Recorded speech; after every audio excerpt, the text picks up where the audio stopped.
Bismillahirrahmanirrahim. Assalamualaikum warahmatullahi wabarakatuh dan salam sejahtera kepada anak-anak pelajar tingkatan 4. So hari ini kita berjumpa kembali untuk penerangan kepada beberapa topik yang cikgu akan ajar pada hari ini.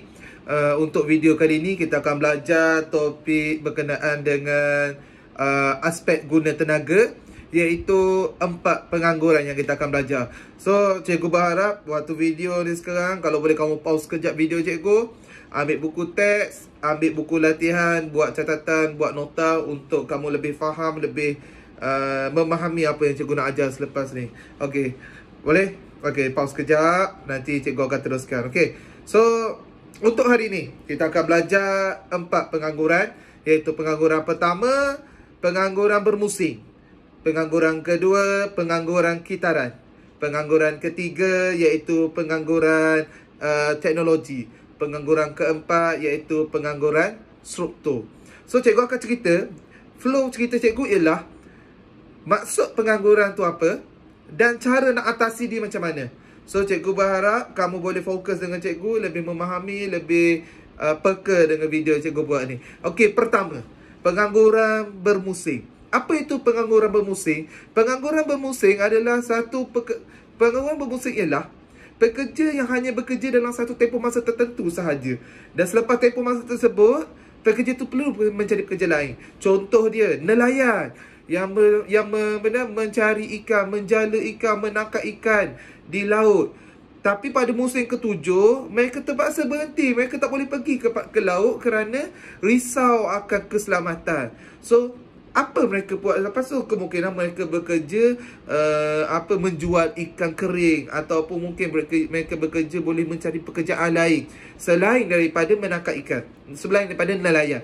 Contoh lain, apa contoh lain? Penoreh getah.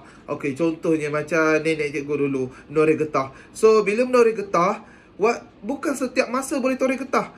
Waktu musim ke-7, musim hujan, kita tak boleh noreh getah, nanti basah getah tu.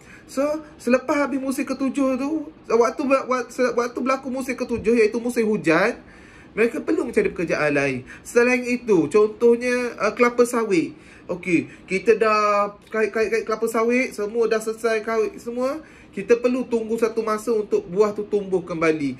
So, itu adalah perniagaan bermusim. Ada serta masa sahaja. Okey, so ataupun nama bermusim ni kita boleh letak dia sebagai kontrak. Orang-orang kerja kontrak. Kerja berapa lama je? Kerja 3 bulan je. Kerja 3 bulan je. Kontrak kebersihan, ganti orang 3 bulan. Lepas 3 bulan tak ada kerja, kena cari kerja lain.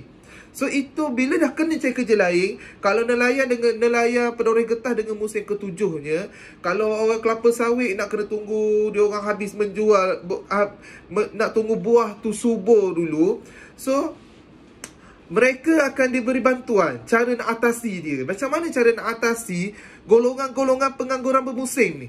Okey, golongan pengangguran bermusim. So cara nak atasinya ialah dengan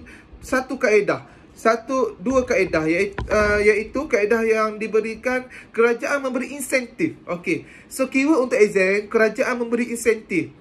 Insentif kepada pihak peniaga. Apa insentif pada pihak peniaga tersebut? Insentifnya ialah pengecualian cukai ke atas gaji pekerja. Pengecualian cukai ke atas pembayaran gaji pekerja. So itu satu saja, bukan dua, satu je. So ingat, pengangguran bermusim, bekerja sekejap dia ataupun kontrak, cara nak atasi dia, kerajaan memberi insentif kepada pihak peniaga. Apa insentifnya? Iaitu pengecualian cukai atas pembayaran gaji pekerja. Okey, selesai satu topik. So bila dia diberi cukai, majikan ni tak perlu bayar cukai ke kerajaan. So bila majikan tak perlu bayar cukai pada kerajaan, majikan ada duit ya. Contoh majikan ada duit, nak kena bayar cukai kepada kerajaan, contoh dalam 15,000 nak kena bayar cukai ni atas gaji pekerja ni, 15,000. Tapi kerajaan kata tak perlu bayar cukai, kamu diberikan pengecualian cukai. So duit yang kamu ada ni, kamu boleh bagi kepada pekerja-pekerja kamu yang tak boleh bekerja. Mungkin waktu tu musim ke-7 tak boleh bekerja, kamu bagi dia orang duit separuh gaji ke, ataupun gaji asas ke kepada mereka. So mereka ada peluang untuk bekerja lagi. Okey, nampak tak kat situ? So, itu adalah satu. Pengangguran kedua. Pengangguran kedua iaitu pengangguran kitaran. Apa itu pengangguran kitaran, cikgu? Keyword pengangguran kitaran adalah kemelesetan ekonomi. Kemelesetan ekonomi. Okey, seperti yang kita sedia maklum, kemelesetan ekonomi. Contoh sekarang ni, wabak berlaku COVID-19. Betul tak? Ramai peniaga-peniaga dekat luar tak boleh buka kedai. Betul tak? Lepas tu ditambah lagi. Pernah tahu tak sekarang ni minyak berapa? RM1.44, betul? So bila harga minyak semakin jatuh, ekonomi kita pun semakin teruk. Kenapa? Kita terikat dengan nilai mata wang, kita ikat dengan harga minyak dunia. So bila kita terikat macam tu, harga pekerja sekarang ni COVID-19, peniaga tak boleh berniaga ni. Peniaga tak boleh berniaga, peniaga tutup kedai. Diorang dapat jualan tak? Diorang dapat sale tak? Tak. So, bila tak dapat, duit semakin turun. Itu COVID-19. Pada tahun 2000 berapa? Saya lupa. Kisah Amerika Syarikat jatuh. Kemelesetan ekonomi. Pada saat saya 2008 kot, kemelesetan ekonomi. So, kemelesetan ekonomi. Kerajaan apa yang berlaku kemelesetan ekonomi? Ramai pekerja-pekerja dibuang kerja. Banyak syarikat telah gulung tikar, tak boleh berniaga dah. So kemelesetan ekonomi, pekerja dibuang kerja. Syarikat tutup sebab tak boleh nak bayar gaji pekerja dah. Orang tak mampu nak beli barang dekat kedai sebab duit tak cukup. Kemelesetan ekonomi. So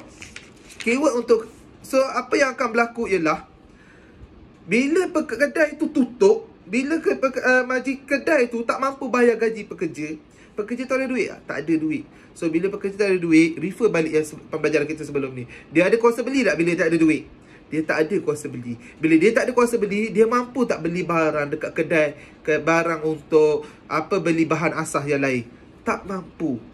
So kedai lain pun tutup. Bila kedai lain tutup, lingkup. Okay, so itu bahayanya kemelesetan ekonomi.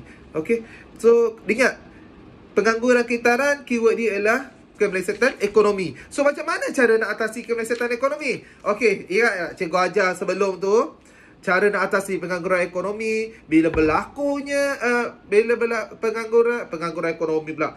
Cara nak atasi pengangguran kitaran adalah dengan dua langkah kerajaan. Apa langkahnya? Langkahnya ialah menjalankan dasar fiskal, dasar kewangan. Jalankan dasar fiskal, dasar kewangan. Ini video yang cikgu kata tak boleh nak upload lagi 1 gig tu. Okey, dasar fiskal, dasar kewangan. Penerangan untuk dasar fiskal dan dasar kewangan ada di video tu nanti. Dan nanti cukup masa cikgu boleh settingkan saiz perniagaan tu, saiz video tu cikgu akan send dekat YouTube balik. Okey, so dasar fiskal apa dasar fiskal? Kerajaan mengenakan pembelanjaan kerajaan dan pengambilan cukai. Dasar kewangan diuruskan bank negara untuk mengurangkan atau meningkatkan kadar faedah bagi pinjaman atau simpanan.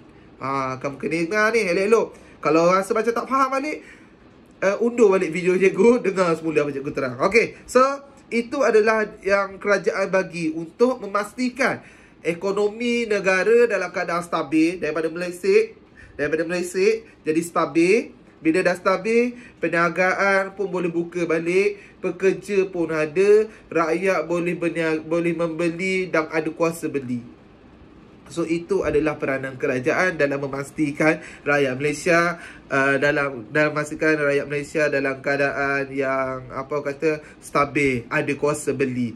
Kalau kita tak ada duit, macam mana kita nak kuasa beli?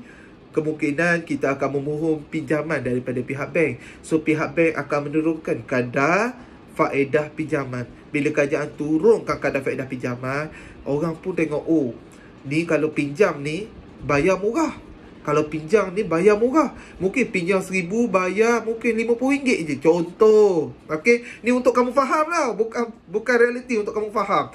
So, bila nampak macam tu, oh, boleh pinjam ni. So, bila pinjam duit, kamu dah ada duit. Bila ada duit, kamu ada kuasa beli. Itu ada flow kehidupan kita. Okay, so cikgu nak cerita yang ketiga, iaitu pengangguran teknologi. pengangguran teknologi yang ketiga. Apa itu pengangguran teknologi? Pengangguran teknologi disebabkan oleh teknologi-teknologi baru yang diwujudkan oleh manusia, menyebabkan pekerja tersebut hilang punca pendapatan, hilang pekerjaan tersebut. Contohnya apa? Okey, pengangguran teknologi. Okey, mesin tu menggantikan manusia. Senang, mesin tu menggantikan manusia. Okey, contoh, siapa pernah pergi McD? Sekarang ni, dulu kalau awak pergi McD, awak pergi kaunter kan? Pergi kaunter, saya nak burger Big Mac satu. Orang pun kata, ya cik, lagi cik nak tambah apa? Dia tanya kamu, betul tak? Sekarang ni kalau kamu pergi ke McD Bukit Indah, kamu jumpa tak macam tu? Dah tak jumpa. Kalau kamu pergi McD Iskandar Puteri, jumpa tak orang yang nak duduk kat kaunter tanya, cik nak order apa? Tak ada lah. Pergi dekat mesin, tekan je. Masukkan nombor apa? Nombor kad tu kan. Lepas tu tulis nak order apa. Lepas dah nak order berapa, tekan pula bayar secara kaunter ataupun bayar secara kad. So nampak tak kat situ? Mesin menggantikan cashier sekarang ni. Mesin McD tu menggantikan cashier. So apa yang akan berlaku bila berlaku pengangguran ni? Itu yang akan menyebabkan cashier tu hilang pekerjaan. Cashier tu, daripada mungkin cashier tu buka dalam 4 lorong cashier, mungkin dah buka 2 je, atau mungkin 1 je yang bahagian makcik-makcik yang tak boleh nak beli, yang nak bayar, yang nak main tekan tu kan. Okey. Angin banyak sangat. Okey, so itu adalah pengangguran teknologi. So cashier tu ditendang sebabkan mesin lain ada. Contoh lain, dulu buat kasut kita lah yang buat kasut kan. Kita lah gunting kain, kita lah gunting tapak kasut, kita lah jahit kasut. So sekarang ini pekerja-pekerja tu dibuang kerja. Sebab apa? Masuk dalam mesin je, letak je barang, degedang, keluar kasut. Contoh kan, keluar kasut. So pekerja tu ada pekerjaan tak? Dah tak ada, mesin yang ambil alih. Oleh demikian, disebabkan teknologi yang semakin maju sekarang ni, kerajaan menukar cara pembelajaran, kerajaan memberi bantuan untuk aspek cara nak atasi pengangguran teknologi. Bagaimana cara nak atasi pengangguran teknologi? Okey, cara nak atasi pengangguran teknologi dengan 2 perkara. Ya anak-anak, 2 perkara. Perkara pertama, kerajaan memastikan, kerajaan perlu memastikan hanya proses-proses tertentu. Pertama, hanya proses-proses tertentu yang boleh digunakan mesin. So, maksud dia, proses-proses yang sangat kritikal, yang sulit, yang boleh gunakan mesin. Contoh McD. Kat McD, dekat bagai cashier je, dia gunakan mesin tu. So, tak perlukan cashier. Tapi impactnya ialah orang di belakang dapur tu yang nak siap tu mesti kena ramai. So, tidak berlaku pengangguran. Orang yang jadi cashier mungkin dah boleh. Okey, kamu cashier kan? Sekarang ni kamu ditugaskan duduk di dapur untuk siapkan bahan. So, bahagian order-order ni biar kita bagi mesin yang uruskan. Itu cara kerajaan nak atasi pengangguran teknologi. Yang kedua, cara atasi yang kedua ialah kerajaan perlu menyediakan platform-platform peluang pekerjaan kepada golongan-golongan ini. Apa platform peluang pekerjaan yang kamu boleh cari? Platform pertama, maukerja.com, Jom Kerja. Apa lagi? Macam-macam lah peluang pekerjaan. Mau Kerja, Jom Kerja, Kerja Malaysia, My Job. Itu adalah platform-platform pekerjaan yang ada di Malaysia. Okey, so ada 2 perkara ingat anak-anak berkenaan dengan cara untuk atasi pengangguran teknologi. Yang terakhir adalah pengangguran teknologi bermusim. Yang terakhir, yang keempat, pengangguran struktur. Pengangguran struktur. Apa itu pengangguran struktur? Pengangguran struktur ni adalah lebih complicated sikit. Okey, pengangguran struktur ialah berlaku perubahan dalam industri. Okey, dalam industri secara keseluruhan yang tidak memerlukan pekerja mahir. Contoh dia, kalau kamu nampak sekarang, dulu kalau kamu nak pekerjaan telefon, dulu telefon. Kalau kamu tengok zaman saya dulu, mesti ada public phone, betul tak? Public phone di sana. Semua tempat ada public phone. Masuk duit shilling, tekan nombor call. Call makwa ke. Okay. So, public phone tu sekarang ni valid tak lagi? Dah tak valid. Sebab apa? Kita dah ada smartphone. Betul tak? Kita dah ada smartphone. So, bila kita dah ada smartphone, public phone tak valid. So, apa yang berlaku pada pekerja-pekerja ni? Dia orang boleh bekerja tak lagi? Dah tak boleh dah. Dia orang kemungkinan dibuang kerja. Syarikat public phone tu mungkin dah tak relevan lagi dah. So, itu adalah kesan-kesan yang berlaku kepada pekerja tersebut. Contoh lain kita lihat kepada taksi. Dulu kalau kita nak pergi bus stand, tahan taksi kan. Taksi tunggu, bas tunggu. So, itu adalah dulu punya style. Tapi berlaku penstrukturan di mana kita dah ada pakai telefon, tekan apa? Cari Grab, type Grab car, type Uber. Dulu ada Uber lah kan, Grab car. So Grab car park sampai. Mereka Grab car, mereka adalah pekerja mahir ke? Tak. Mereka adalah orang macam kita, okey, yang bekerja untuk sampingan. So itu adalah so apa yang berlaku kepada golongan taksi ni? Golongan taksi ni berlakulah pengangguran. Mungkin orang-orang tua ni yang tak ada telefon macam ni, dia orang terpaksa berhenti. Dah tak boleh dah bekerja macam ni, saya dah tak mampu dah nak bayar taksi. Itu adalah bahayanya pengangguran struktur. So, apa yang cara langkah-langkah untuk mengatasi pengangguran struktur ni? So, kerajaan akan membuat perancangan ekonomi yang sesuai. Contohnya yang golongan-golongan taksi ni, kerajaan sediakan My Taxi dahulu. Sediakan My Taxi kalau tak silap saya lah, My Taxi aplikasi. So orang nak pakai taksi pun tekan set, cari saya nak pergi ke mana-mana, pilih dekat My Taxi. So golongan taksi ni ada pekerjaan dah. Ada pekerjaan. Lepas tu Grab pula ambil My Taxi ni, masuk kat bawah dia. So Grab jadinya pekerja taksi ni tak adalah setakat tahan je tunggu orang tepi jalan, tapi dia orang ada aplikasi. Orang nak order dengan dia boleh pilih, ambil. Itu adalah cara kerajaan. Cara pertama apa? Merancang ekonomi yang sesuai. Okey, merancang ekonomi yang sesuai. Di mana dalam merancang ekonomi sesuai, kerajaan perlu memastikan keperluan tenaga kerja selari dengan perubahan tuntutan ekonomi semasa. So bila berlaku, kerajaan perlu fokus. Kalau perubahan global tu berubah, kerajaan pun perlu berubah. Kalau kerajaan tidak berubah untuk mengikut arus perubahan global, tenaga kerja iaitu pekerja-pekerja akan mengalami pengangguran. So anak-anak ingat, kita dah habis hari ni, ada 4 penutup je. Ialah pertama, pengangguran bermusim, iaitu ikut musim, ikut kontrak, pekerja penoreh getah, pekerja nelayan. Yang kedua, pengangguran apa? Pengangguran kitaran. Key point pengangguran kitaran apa anak-anak? Kemelesetan ekonomi. Yang ketiga, iaitu pengangguran apa anak-anak? Yang ketiga adalah pengangguran teknologi. Pengangguran teknologi ni apa? Mesin menguasai manusia. Mesin menguasai tenaga kerja. Okey. Yang keempat, pengangguran struktur, iaitu perubahan struktur ekonomi. So, tugasan hari ni untuk kamu semua ialah, cikgu nak di bawah YouTube ni ada ruang komen. Kamu buat kesimpulan